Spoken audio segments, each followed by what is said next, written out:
Hi అండి, అందరికీ నమస్కారం. Welcome to Vijay media. ఆంధ్రప్రదేశ్కి వర్షాల ముప్పు, వాతావరణ శాఖ కీలక హెచ్చరిక. తీరం దాటిన తుఫాన్ లేటెస్ట్ అప్డేట్ రావడం జరిగింది. సో దానికి సంబంధించిన పూర్తి వివరం చెప్పడం కోసం నేను ఈ వీడియో చేస్తున్నాను. వీడియోని ఎక్కడ స్కిప్ చేయకుండా పూర్తిగా చూడండి. అప్పుడే నేను చెప్పే సమాచారం మీకు బాగా అర్థమవుతుంది. అలాగే వీడియో నచ్చితే కనుక వీడియోకి లైక్ ఇచ్చి నన్ను సపోర్ట్ చేయండి. కొత్తగా ఎవరైనా మా ఛానల్ చూస్తున్నట్లయితే కనుక ఫ్రెండ్స్ తప్పకుండా సబ్స్క్రైబ్ చేసుకోండి. అప్పుడే నేను పెట్టే మరిన్ని అప్డేట్స్ అన్ని నోటిఫికేషన్కి అయితే వస్తాయి. అలాగే వీడియోని లైక్ చేయడం వల్ల వీడియో కొంతమందికి రీచ్ అయ్యి ఇన్ఫర్మేషన్ మరికొంతమందికి అయితే రీచ్ అవుతుంది. సో లేట్ చేయకుండా ఆ వివరాలు ఏంటో చూద్దాం.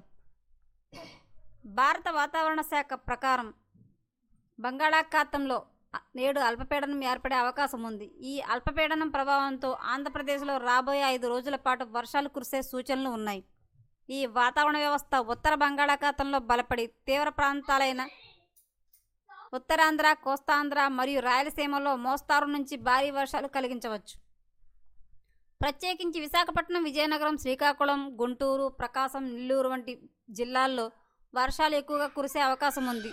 అల్పపీడనం బలపడితే కొన్ని ప్రాంతాల్లో అతి భారీ వర్షాలు కూడా నమోదయ్యే ప్రమాదం ఉందని హెచ్చరించింది. ఈ వర్షాలతో పాటు గంటకు 40 నుంచి 50 కిలోమీటర్ల వేగంతో బలమైన గాలులు వీచే అవకాశం ఉంది. దీనివల్ల తీర ప్రాంతాల్లో జాగ్రత్తగా ఉండాలని సూచించారు.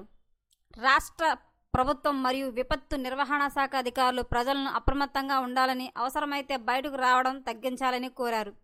మత్స్యకారులు సముద్రంలోకి వెళ్లవద్దని హెచ్చరికలు జారీ చేశారు. వర్షాల వల్ల లోతట్టు ప్రాంతాల్లో నీరు నిలిచే అవకాశం ఉందన్నారు. అధికారులు ముందస్తు జాగ్రత్తలు చేపట్టారు. ప్రజలు తాజా వాతావరణ సూచనలను ఎప్పటికప్పుడు తెలుసుకోవాలని, సురక్షితంగా ఉండేందుకు అవసరమైన జాగ్రత్తలు పాటించాలని వాతావరణ శాఖ సూచించింది. ఏపీలో మరొక 5 రోజులైతే కనుక భారీ వర్షాలు పడే అవకాశం అయితే ఉందని చెప్పి వాతావరణ శాఖ హెచ్చరిస్తుంది. దీంతో ప్రజలైతే జాగ్రత్తగా ఉండాలని చెప్పి అధికారులు అయితే కనుక హెచ్చరిస్తున్నారు. సో ఎప్పటికప్పుడు మరిన్ని అప్డేట్స్ కోసం మన ఛానల్ తప్పకుండా సబ్స్క్రైబ్ చేసుకోండి. Thanks for watching.